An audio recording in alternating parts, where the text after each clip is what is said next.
It is, man. Welcome back to Lawbreakers, man. Welcome back to Rockin' with Coon. And I got a little story to share with y'all, man. Well, this probably gonna be part one. I ain't gonna probably be able to give y'all the whole story. But man, I'm gonna take y'all back to the time, dog, when them niggas tried to tax me. You know what I mean? I'm gonna put y'all up on game on how this shit worked and how I ended up in that situation in the first place. But bro, I remember these niggas tried to tax me, dog. These niggas they was all rocking with the little gang and shit, you know, off of my program. And I was a neutron, so, you know, where I'm from, Braden, we don't really gang bang and all that shit. But, you know, it's about where you from. But at the end of the day, them niggas really tried to play me for a bitch because they knew I ain't know shit about the system. I ain't know shit about being, you know, locked up or none of that shit, right? So I'm gonna go and run it to you. So, nigga, one night I'm hanging out. I remember this night too because my dog was, the next day he was going to college. So he was over there packing all this shit up at his house. My dog TB, he was getting ready to go to college. So, you know, I went over there, I hollered at him, chilling, you know, vibe for a little bit. And back then, popping beans was in style, nigga. Nigga taking ecstasy, nigga, back then, you know what I mean? But my thing was, I used to always just take a half a pill because I was legit. And, like, I used to be high than a bitch, so I ain't like to be that high. I used to just take half, vibe, and pop my other half later on or even the next day. You feel me? That's just how I rock. Boom, that's how I did my thing. But nevertheless, I was over there, and I went to leave to go home, and I made it to the house, but I never went in the house. Some of my other homeboys pull up, and they was like, hey, man, you know, what's up, man? Ride with me. We finna go handle something, you know what I mean? You wanna ride with me and shit? We'll be right back. So, you know, be. Yeah, nigga, I go, no problem. Yeah, I'll jump in the car with y'all, nigga. Where we going at? The whole time, we go, handle some business. And when we got there to handle the business went sour. You know what I'm saying? Like, the business went sour. Long story short, he tried to play my homie out some money. So, you know, the shit it turned out to be bad, you know what I mean? He ended up shot, I end up being the blame, and you know what I'm saying? I got locked up for the shit. So, you know, I ain't never been locked up before, right? You know what I mean? So, I get locked up.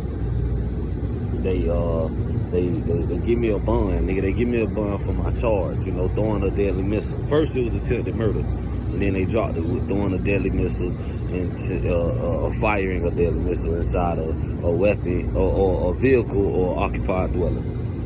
So the whole time, I get locked up in Soda. I'm in Soda. I seen a couple niggas in there before on the street, but I ain't really know these niggas because I ain't from Sarasota, but I done seen these niggas before. So these niggas give me the game about, you know, matter of fact, RIP to this nigga dead. I forgot this nigga name, I'll think of it later. But yeah, this nigga gave me the game like, hey, cuz, don't go to court. If you go to court, they can give you no bond, nigga, or they could up your bond or whatever, but if you don't go, your bond gonna stay what it is right now, and you know, they can't fuck with you, you can bond out.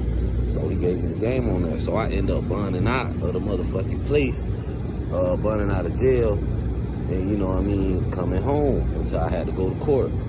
So, you know, long story short, it's pieces of business, but I'm doing it for a reason. I'm gonna get at y'all later.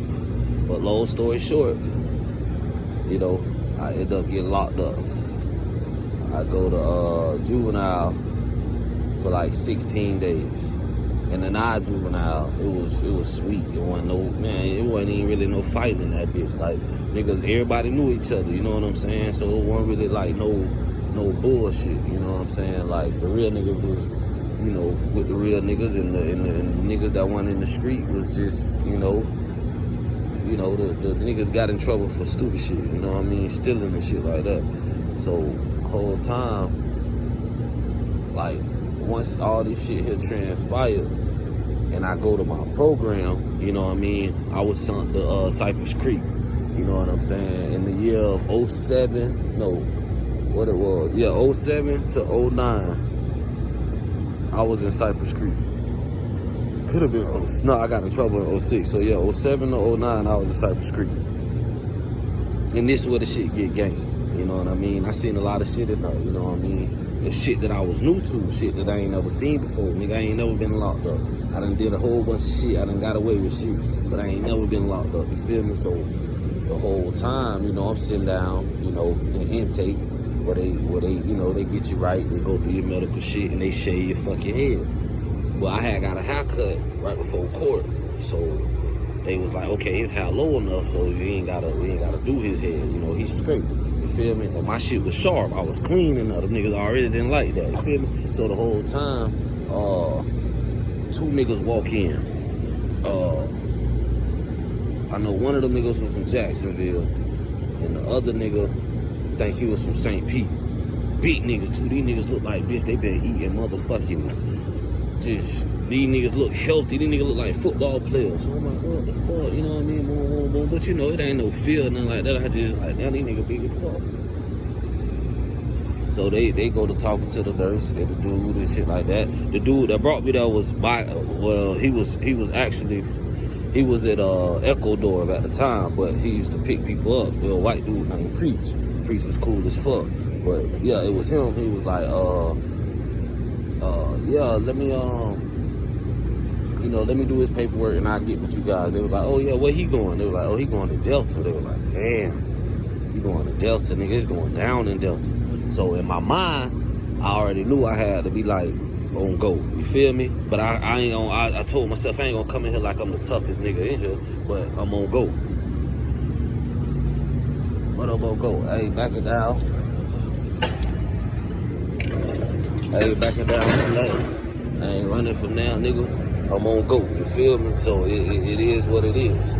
So the whole time they get me in my class, they get me checked in and they get me down there to my dorm and shit.